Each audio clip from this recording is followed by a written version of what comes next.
So I started losing my hair when I was 16 years old, not exactly the best thing that could happen for an already insecure high schooler. And I was very bothered by it. I would try and pretend like I wasn't by making these self-deprecating jokes about how my hair was falling out, but deep down it was really bothering me. I remember there was this girl that I kind of liked and she really wasn't all that into me, and I remember straight up asking her, is it because of my hairline that you don't like me? Now by 18, 19 years old, my hairline had started to get a bit worse and I became a hat guy. My hair loss kept getting worse throughout my early 20s no matter what I tried, whether it was powders, different haircuts, topical products, or pills. I remember it felt like every day I was checking my hair to see how much more had fallen out. This was robbing me of my confidence and making me believe that no matter what I did, I was never gonna be attractive enough to get a girlfriend. It felt like every time I went out in public, people were looking at my hairline. Eventually, it got to the point where I started considering shaving my head, but I really didn't want to because I was still attached to this idea of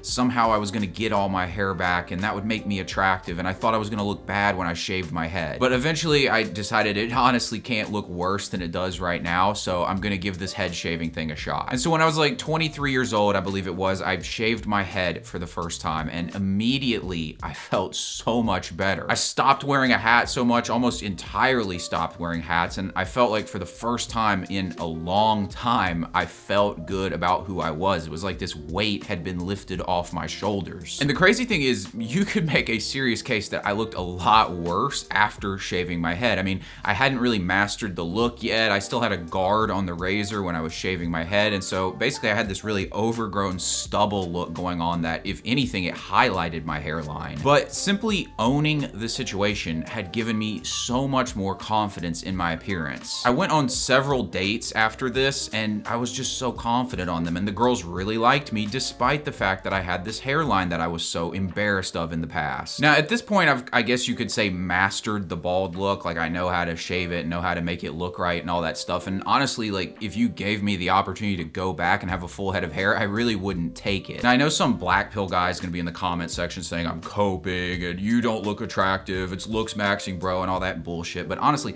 like this is a masculine look. Some girls really like it. It's easy to maintain. I don't have to pay for haircuts and I don't have to worry about bad hair days. It's honestly great. And this brings up a question.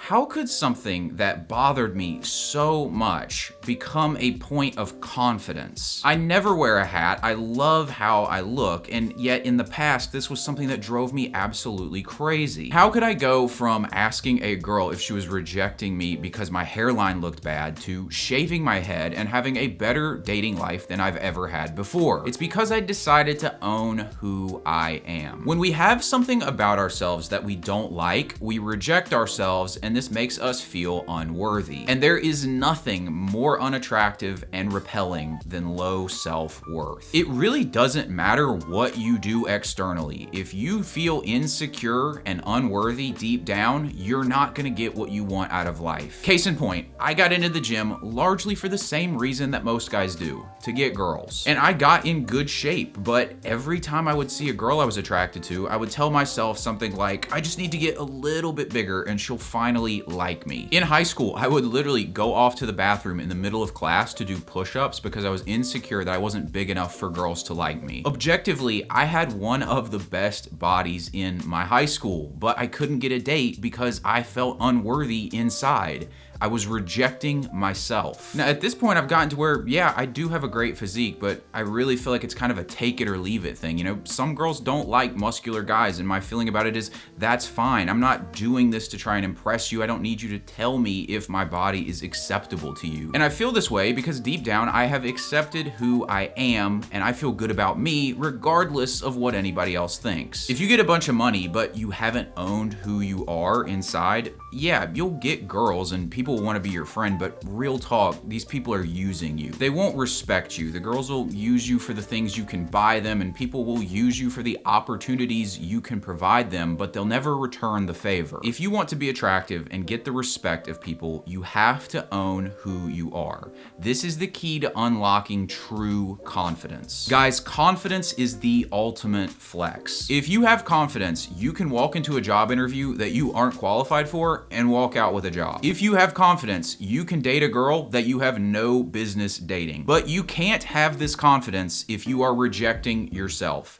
You have to own who you are, imperfections and all. I know a couple other people who have had to shave their heads, but they haven't accepted it. They still wear a hat all the time. You can tell that it's really bothering them that their hair fell out, and this manifests in these insecurities that chip away at their confidence. A good way to think about confidence is kind of like perfume, honestly. I mean, imagine a girl comes in and she's just absolutely beautiful. You think to yourself, man, this girl is stunning, but as she walks closer and closer to you, you start to smell something. You're like, what is that smell? That smells awful.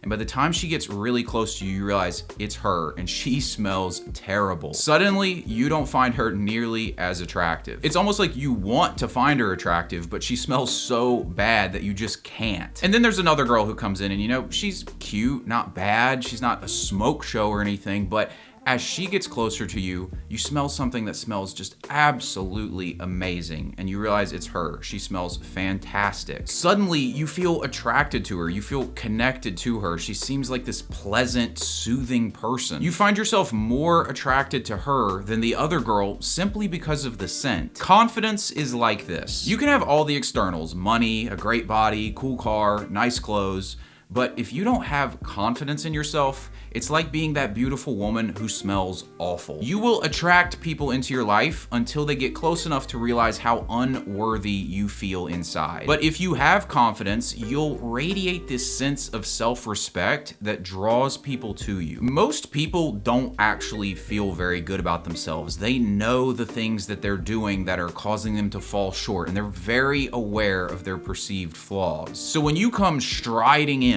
knowing who you are and being good with it, it's like a light in the dark. People draw confidence from your confidence. They trust you. They want to follow you. Now, like I said, magnetic confidence comes from owning who you are. But what does that actually mean? When most people think about self-acceptance, they get this icky feeling, and for good reason, because a lot of people tend to think about something like Doritos on the couch playing video games as a form of self-love and self-acceptance. But is this really the key to confidence? Is this what owning who you are looks like? No. To own who you are, you have to know who you are. And you are not the guy sitting on the couch eating Cheetos with a gut and a meaningless job. That is the version of you who has rejected your life and your purpose. God saw something in you when he put you here, and your purpose in life is to figure out what that is. That's how you know who you are. What would you be like if you were all you could be? If you stopped caring what other people thought because you trusted in the answers that are already inside of you? The more you figure out who you're meant to be, the more you own who you are. And the more you own who you are, the more confident you will become. A good definition of confidence is the ability to be yourself no matter the situation. No matter who you're talking to or what the stakes are, you show up relaxed and comfortable with yourself. When I was focusing on what other people thought of me, my hairline really bothered me. I wasn't owning who I am, and rather I was looking at other people to tell me if I was good enough. And this is why it crushed my confidence so much, because I was giving my self-worth to other people. But the more I figure out who I am, the more I realize I don't really care what people think of me, and the shaved head kind of fits me. I'm not looking for other people to tell me if I'm good enough. I've decided that for myself. There are certain things about yourself that you can't change. Your hair, your skin color, your height.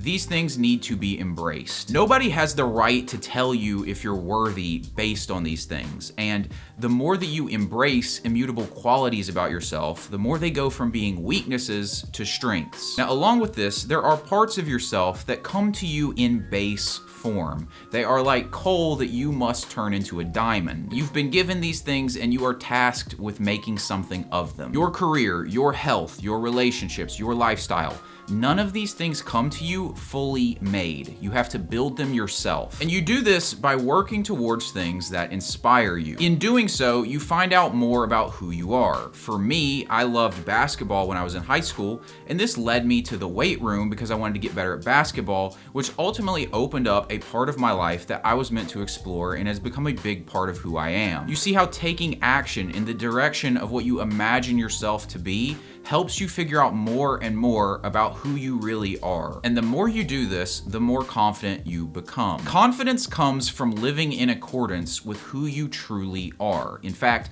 this is a great way to tell if something is meant for you or not. If it makes you feel less confident, it's probably not a part of who you really are. The last part of owning who you are is owning where you're at right now. Most people carry a lot of guilt about where they're coming up short, but if we were meant to be perfect, we would be. Owning who you are involves becoming all that you can be, but in doing so, you have to accept the place that you're at right now. The journey of true self-acceptance is something that lasts a lifetime. It's not a project that you're gonna finish. I'm sure you're not meant to be obese, but if that's where you're at right now, the best thing you can do is own it. Own where you're at right now while also owning that you are meant for more and moving towards that. These three things: own what you can't change, own who you're born to be, own where you're at right now. That is confidence.